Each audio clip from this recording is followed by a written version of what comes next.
Moku te haune he Rapanui, he tōku hanga i roto ku inanga. Tū ki te roa e tahi, mo a tātou i a tātou a.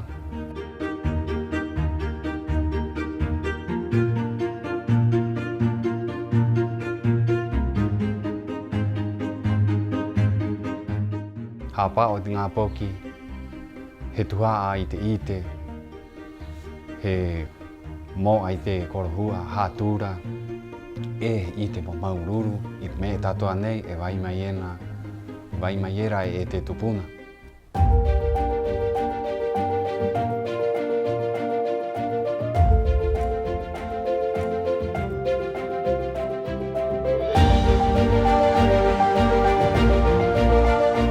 Mo ki korua, he ahat me Rapanui.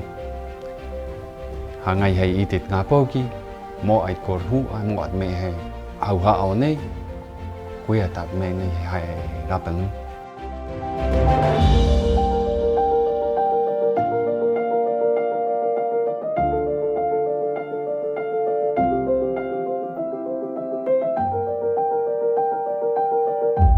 Este programa llega a ustedes gracias al financiamiento del Fondo de Fomento de Medios de Comunicación Social del Gobierno de Chile y del Consejo Regional.